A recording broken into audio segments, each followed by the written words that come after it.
This is ABC News coverage of the 92 vote. Once again, David Brinkley and Peter Jennings. Well, I just messed things up a bit there. Well, join the club. Probably won't be the last time either. What we're going to do in every half hour is we are going to go away and give our local stations an opportunity. But I went away too early. So please go back to the point you were making about military bases. Well, I don't know if it's got on or not, because I screwed it up just as you did. Anyway, I was saying that while closing military bases, it makes it great difficulty for the local community because a lot of people depend on it, stores depend on it, and so on. But sooner or later, somebody has to close some. We still have most of the military bases we had when we were in the depths of World War II, and they're expensive. And somebody sooner or later has to do it. You saw the tremendous pressure on the political nature of military bases after Hurricane Andrew, when President Bush was down in South Florida and said that he would rebuild Homestead Air Base, which a lot of people in the Florida region said was not the ideal thing to do from a military point of view. Okay, now we're going to leave. Okay, we will be back to continue our national coverage of Election 92 with all the results, but we'll give our local stations an opportunity to bring you up to date on local races. We'll return.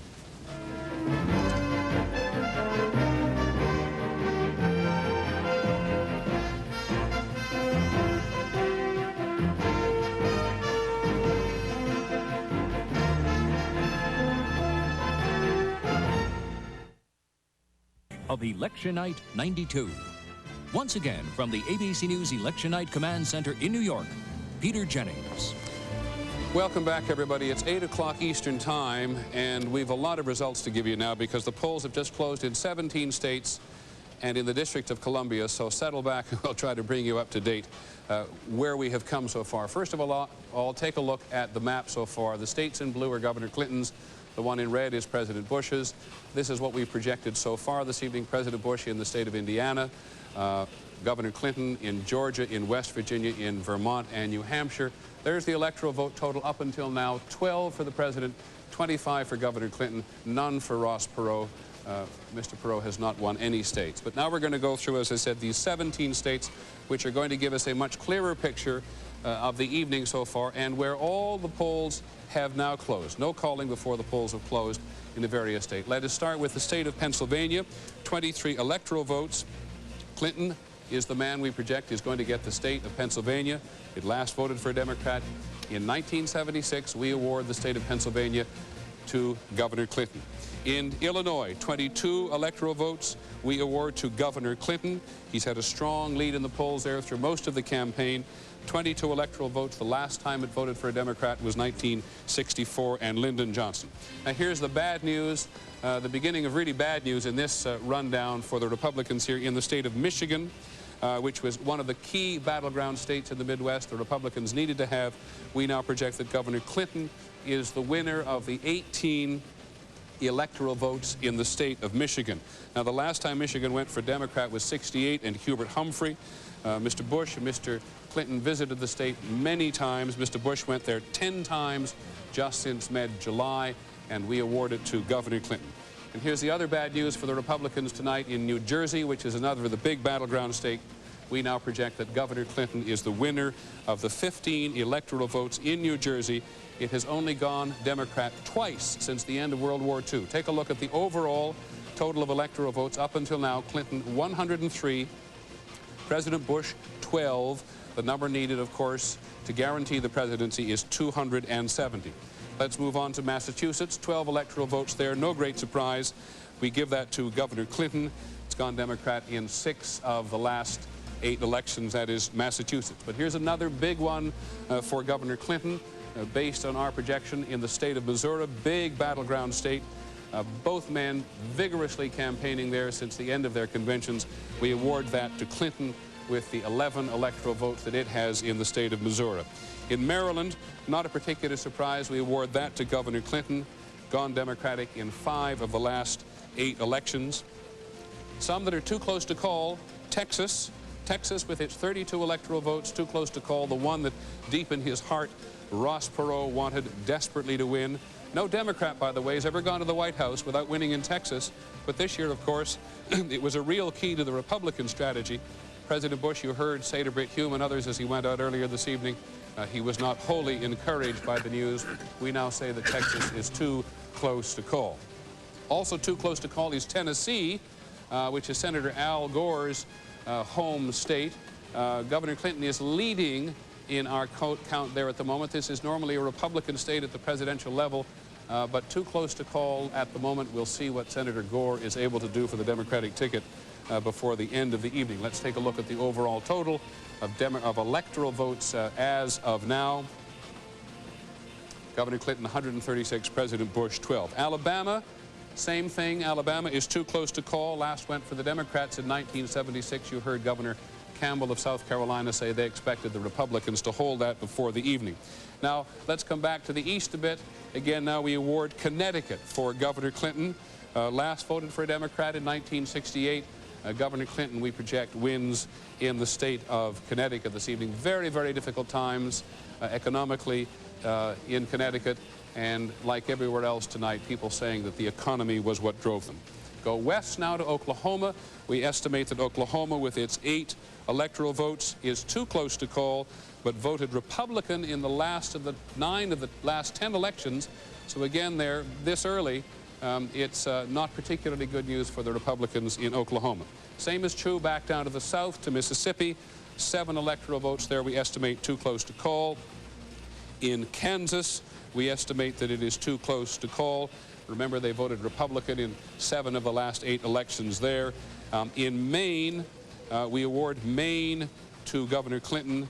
Hasn't gone Democrat since 1968. And in Delaware, also too close to call, leaning Governor Clinton in Delaware, but still too close to call. And in the District of Columbia, which will come as no surprise, that we project will be won by Governor Clinton. It has always voted for a Democrat ever since it got its 3 electoral votes back in 1961.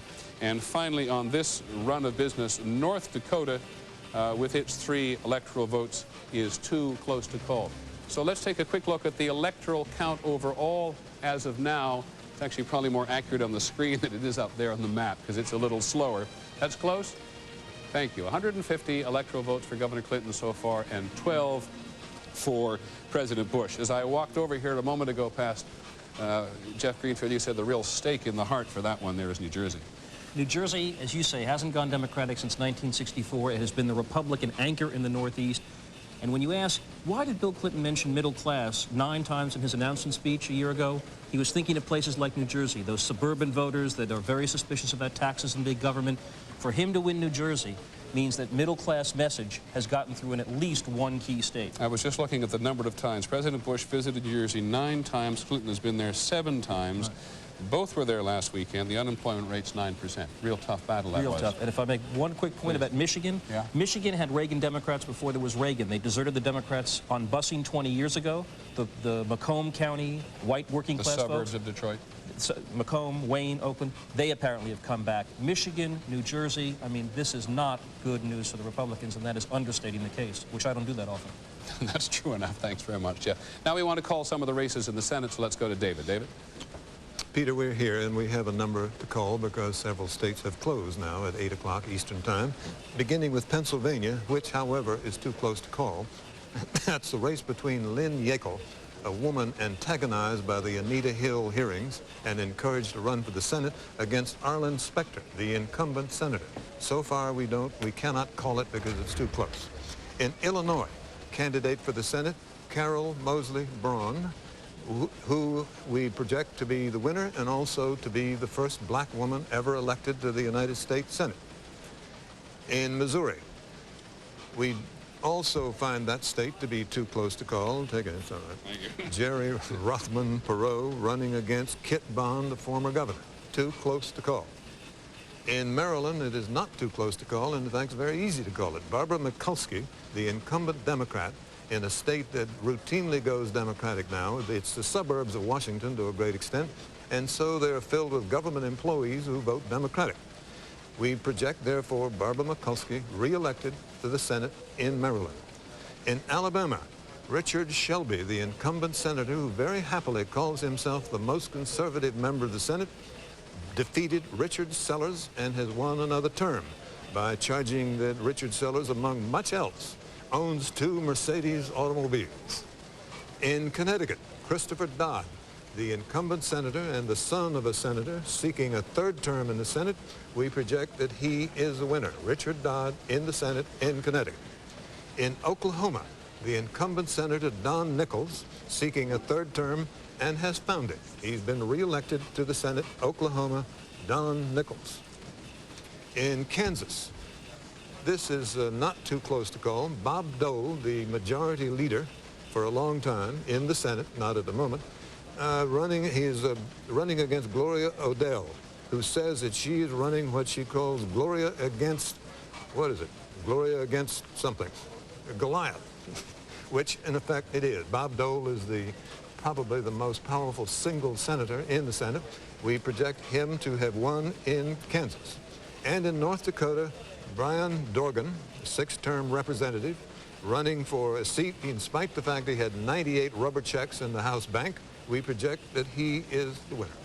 Peter? A couple of things struck me as you went by there. Carol Moseley Brown gives us rise to talk in just a few minutes a lot about women in politics this evening. This has been on and off again, been called the Year of the Woman. It looked tough for her at the end in Illinois because she got in some trouble with her mother we can talk about. But also, it's interesting that you were talking about Bob Dole winning re-election in Kansas, which comes as no great surprise, but he voted as an independent, didn't he? He voted whatever he thought was the way to go because he had no real opposition. No, but I might misspeak myself. He campaigned as an independent, some distance between himself and the president this year. He went to South Carolina and he said, this is one place where I believe we can gain a seat in the Senate, when he went there to campaign. Okay. We have another projection to make on the presidential side now, since one of the very first states to close was Kentucky. It's been too close to call up until now. We now project that the winner in Kentucky is Governor Clinton with 8 electoral votes there. There you can see the popular vote with 84% of the precincts reporting. It's been close, as you can see. Governor Clinton has 44% and the president has 42%, but we project that Governor Clinton will hold it, and we'll be right back after this. From ABC News, this is continuing live coverage of the 92 vote. With Jim Wooten and Cokie Roberts reporting from Capitol Hill. Britt Hume with the president in Houston. Chris Bury with the Clinton campaign and Mort Dean with the Perot campaign. Analysis and commentary from Sam Donaldson and George Will in Washington. And from the ABC News Election Night Command Center, special reporting by Lynn Scher and Jeff Greenfield. ABC News continuing coverage of the 92 vote, brought to you by Plymouth and by the new Kodak CD system. ABC News coverage of the 92 vote will continue in a moment.